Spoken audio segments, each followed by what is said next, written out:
నా తెలంగాణ కోటి రతనాల వీణ అంటూ గర్జించిన దాశరథి కృష్ణమాచార్యులను, జమలాపురం కేశవరావును, వట్టికోట అల్వార్ స్వామి లాంటి సాయుధ పోరాట యోధులను పెట్టింది ఈ జైల్లోనే. మనం ప్రస్తుతం నిజామాబాద్ జిల్లా ఖిలా జైల్లో ఉన్నాము. ఇది అతి పురాతనమైన జైలు. ఈ జైల్లోనే దాశరథి అగ్నిధార సగం రచనలు ఇక్కడ చేశారు. వట్టికోట అల్వార్ స్వామి ఆయన రచనలు కూడా ఇందులో చేశారు. వాళ్ళు నిజాం కాలంలో నిజాంపై పోరాడినందుకు గాను వాళ్ళను ఇందులో ఈ జైల్లోనే ఉంచారు. ప్రస్తుతం ఈ జైలును ఎవరు పట్టించుకునేవారు లేకపోవడంతో ఈ జైలు గబ్బిలాల కొంపగా చాలా దారుణ పరిస్థితిలో కొనసాగుతూ వస్తున్నది. చూద్దాం జైలు లోపల ఎట్లాంటి విశేషాలు ఉన్నాయి, ఏమున్నాయి, అసలు ఈ జైల్లో వాళ్ళని ఎక్కడ బంధించారు, ఇట్లాంటి అంశాలు చూద్దాం రండి.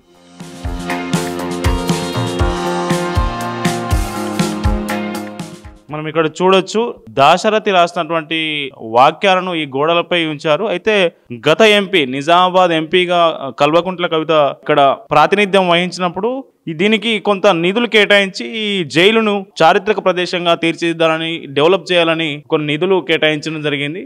ఆ సమయంలోనే వీటిని ఏర్పాటు చేశారు. ఇక్కడ చూడండి, గోలకొండ పత్రికను చదువుతున్న డాక్టర్ దాశరథి కృష్ణమాచార్యులు. పువ్వుతోటి వజ్రమై తెగిపోతుంది, పాటతోటి శిలై కరిగిపోతుంది దాశరథి కృష్ణమాచార్యుల ఫోటో. భారత ఉపరాష్ట్రపతి సర్వేపల్లి రాధాకృష్ణన్ గారితో తన పుస్తకాన్ని అందిస్తున్న దాశరథి. ఇట్లా దాశరథికి సంబంధించిన అన్ని చిత్రపటాలను అయితే ఇక్కడ ఏర్పాటు చేశారు. అయితే తర్వాత నుంచి దీన్ని ఎవరు పట్టించుకోకపోవడంతో ప్రస్తుతం ఇది కారాగారం కూలిపోయే పరిస్థితిలో, శిథిలావస్థకు చేరిన పరిస్థితి మనం చూడొచ్చు స్పష్టంగా.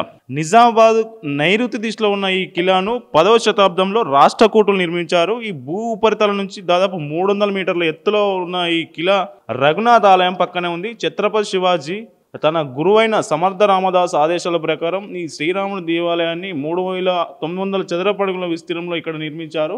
ఈ ఆలయంలో 53 అడుగుల ఎత్తుతో దీపస్తంభం ఒకటి ఉంది. అయితే 1311లో ఈ కోటను అల్లావుద్దీన్ ఖిల్జీ ఆక్రమించారు. ఆయన తర్వాత కుతుబ్ షాహీలు స్వాధీనం చేసుకున్నారు. తర్వాత నిజాం చేతిలోకి మారింది. అసఫ్జాహీల కాలంలో ఈ కిలాను జైలుగా మార్చిన పరిస్థితి మనకు కనిపిస్తుంది. తెలంగాణ సాయుధ పోరాటంలో నిజాంకు వ్యతిరేకంగా పోరాడిన యోధులందరినీ ఇక్కడే నిర్బంధించడం జరిగింది. మహాకవి దాశరథి, వట్టికోట అల్వార్ స్వామి, సర్దార్ జమలాపురం కేశవరావు ఇక్కడే శిక్ష అనుభవించారు.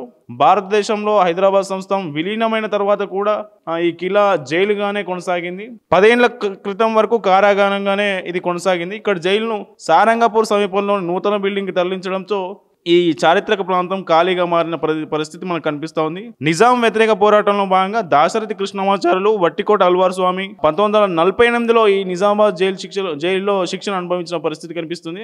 1949లో దాశరథి రచించిన అగ్నిధార కావ్యానికి సంబంధించి సగం కవితలు ఈ జైల్లో రాసినమని చరిత్రకారులు చెప్తున్నారు. వట్టికోట అల్వార్ స్వామి 1955లో ప్రచురించిన ప్రజల మనిషి నవలలో కూడా హీరో కంఠీరామన్ జైలు జీవితం గురించి తెలియజెప్పిన ఒక అధ్యాయం అంతా ఇక్కడి అనుభవాలేనని మనకు తెలుస్తోంది. వట్టికోట అల్వార్ స్వామి రాసిన జైలు లోపల కథలు అనే కావ్య సంపుటిలో కూడా స్వీయ జైలు అనుభవాలు అందులో రాసిన పరిస్థితి మనం చారిత్రక ఆధారాలు చూడొచ్చు. అగ్నిధార ముద్రణ 1963లో జరిగింది. దాని తర్వాత పురస్మృతులు శీర్షికన దాశరథి ముందు మాట రాస్తూ అగ్నిధారను అంకితం చేస్తున్నట్టు ప్రకటించారు. నా తెలంగాణ కోటి రతనాల వీణ పద్యాలు దాశరథి జైలు గోడలపై రాశారు. 1948 జనవరి 30న గాంధీ మరణించినప్పుడు క్షమామూర్తి అనే సంస్మరణ పద్యాన్ని దాశరథి జైల్లోనే రాశారు. అవి ఎక్కడున్నాయో ఒక్కసారి చూసే ప్రయత్నం చేద్దాం మనం. ఇందూర్ కిలా ఈ జైల్లోనే నిజాంపై పోరాడిన యోధులను ఈ జైల్లో నిర్బంధించారు. ఈ జైలును తర్వాత కాలంలో కొంత పర్యాటకంగా అభివృద్ధి చేసే ప్రయత్నం చేశారు. మనకు పోరాట యోధులకు సంబంధించిన విగ్రహాలు కూడా ఇందులో ఉన్నట్లు మనకు తెలుస్తా ఉంది. ఒక్కసారి చూద్దాం.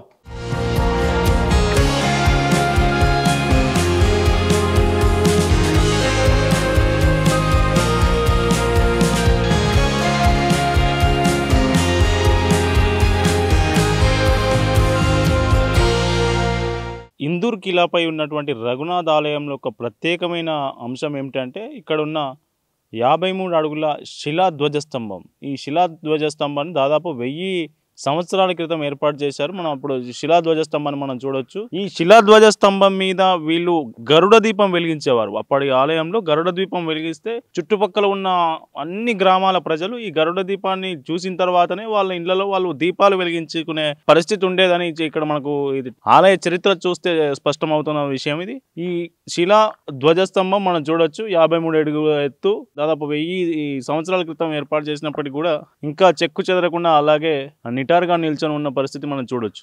దాశరథిని, వట్టికోట అల్వార్ స్వామిని ఏ జైల్లో ఏ బ్యారక్లో అయితే ఉంచారో వాళ్ళ జ్ఞాపకార్థం వాళ్ళను ఇక్కడికి వచ్చేవారు చూసుకోవడానికి గాను గత ప్రభుత్వం ఏం చేసింది అంటే వాళ్ళ విగ్రహాలు తయారు చేసి ఇదే బ్యారెక్లో నిల్చున్న విగ్రహాలు మనం చూడొచ్చు. ఇక్కడ చూద్దాం రండి. ఇక్కడ దాశరథి చేతిలో బొగ్గు రాస్తున్న విగ్రహం ఇది. ఈ విగ్రహాన్ని ఈ బ్యారెక్లో ఉంచడం జరిగింది.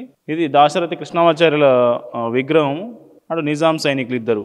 దీంతో పాటు మనకి ఇక్కడ వట్టికోట అల్వార్ స్వామి, జమలాపురం కేశవరావు పోరాట యోధులను కూడా ఇదే జైల్లో పెట్టారు. ఇక్కడ వట్టికోట అల్వార్ స్వామి విగ్రహాన్ని కూడా మనం ఇక్కడ చూడొచ్చు. చేతిలో డైరీ పట్టుకొని నిల్చున్న ఈ విగ్రహం వట్టికోట అల్వార్ స్వామి విగ్రహం మనం చెప్పవచ్చు. ప్రతి ఏడాది దాశరథి కృష్ణమాచార్యులు జయంతి సందర్భంగా ఇక్కడ వేడుకలు జరిపేందుకోసమని గత ప్రభుత్వం ఇక్కడ దాశరథి కృష్ణమాచార్యులకు సంబంధించి కాంస్య విగ్రహం కూడా ఇదే జైల్లో ప్రతిష్ఠించడం జరిగింది. మనం చూడొచ్చు దాశరథి కృష్ణమాచార్యుల కాంస్య విగ్రహం అది. ఎమ్మెల్సీ కల్వకుంట్ల కవిత తన నిధుల నుంచి సిడిపి నిధుల నుంచి కొంత 5 లక్షల మేర ఈ కిలా ఉందో ఈ కిలా జైలు అభివృద్ధికి దీని చారిత్రక ప్రాంతంగా అభివృద్ధి చేసేందుకు గాను నిధులు రిలీజ్ చేసింది జరిగింది. 5 లక్షల రూపాయలు అది సిడిపి 2023-24 ఏడాదికి సంబంధించి కల్వకుంట్ల కవిత ఎమ్మెల్సీ ఈ నిధులు మంజూరు చేసినట్టుగా మనం ఇక్కడ గోడ మీద వీళ్ళు రాసినది మనం చూడొచ్చు.